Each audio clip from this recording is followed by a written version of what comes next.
Hi everyone, this is Bonnie from Backward Story. Welcome to a week of Rapunzel. This week I'm trying to feature Rapunzel books for children, for teens, for adults, for people of all ages, and today we're doing a video post of 3 different fairy tale retellings of Rapunzel that I thought were different and unique and maybe something you haven't seen before. So the 3 tales that we are going to take a look at are Rapunzel by Rachel Isadora, who did both the story and the illustrations.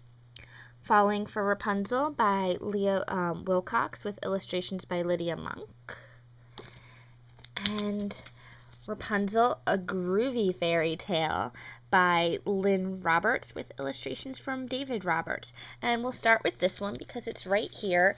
And this one's pretty cool because it's a Groovy Fairy Tale. You know right off that it takes place in the 1970s, and that's just a very different version of Rapunzel, and I thought that was pretty cool.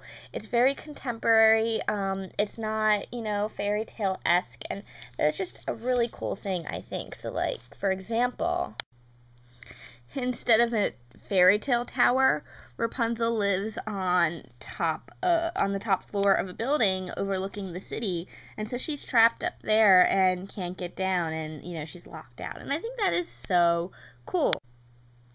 Rapunzel's aunt really reminds me of Mrs. Trunchbull from Matilda. Just look at these illustrations, and there's like one right before that too. She's got this crazy pet crow, and his name is Roach. And she really reminds me of Mrs. Trunchbull. She's very evil and sadistic, and I mean, she takes somewhat care of Rapunzel. She gives her secondhand magazines and records and stuff. This is how you can really tell it's in the 70s. She is listening to records, which is pretty cool.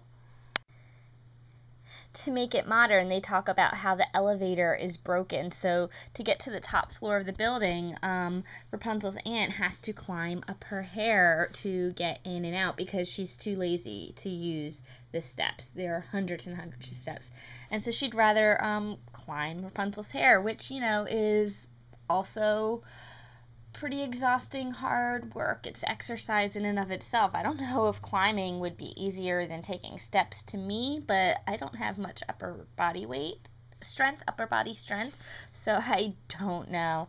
I could never climb ropes in gym class, so I give her that. And during the day, Rapunzel's aunt is this fearsome, crazy lunch lady, and she's just the lunch lady that you see as the villain in all of the books, and the food does not look appetizing at all. I would not like to eat it, and I would not like that pet crow coming down and stealing things, and again, very Mrs. Trunchbull. She knows she's evil, too. Look at that. Look at that plate.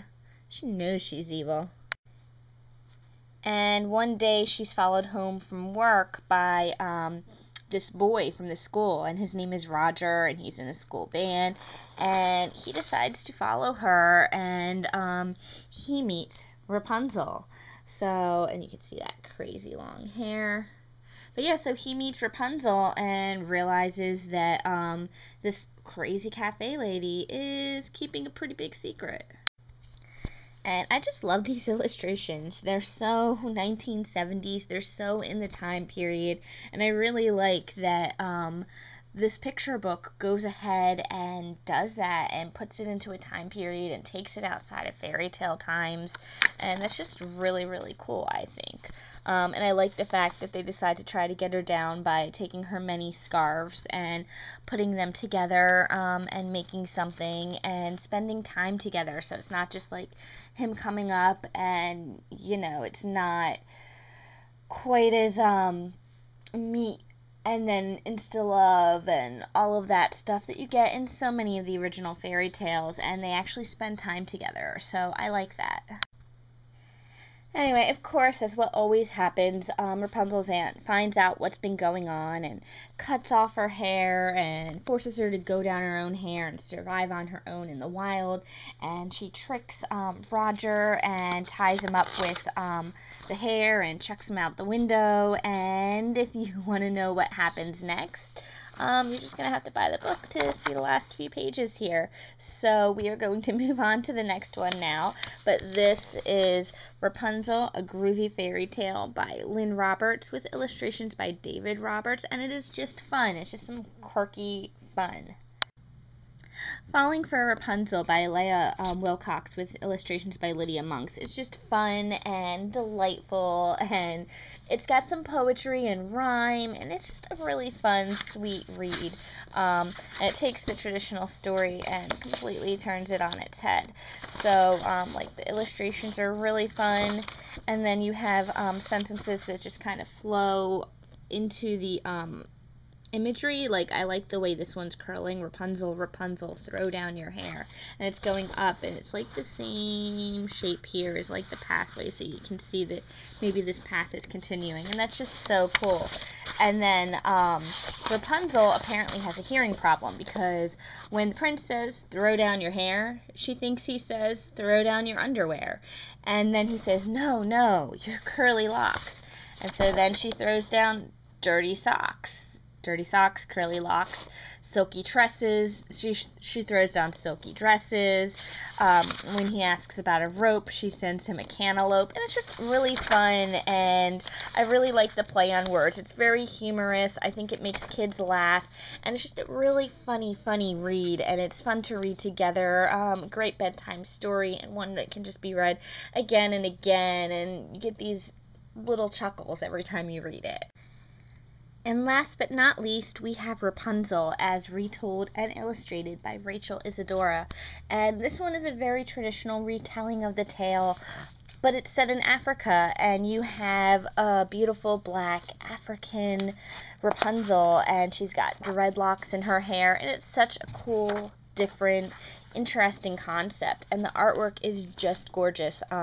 Rachel Isadora was a Caldecott Honor book for Ben's Trumpet, and it's really easy to see why when you look at her artwork. It's just really stunning. It's a very traditional retelling of the tale, and I just love the way she set it in a whole new part of the world, and it still works really well.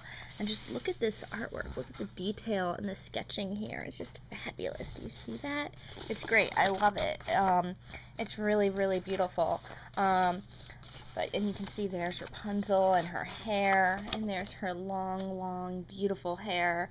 And it's just really, really nice to see. But like I said, it is very traditional.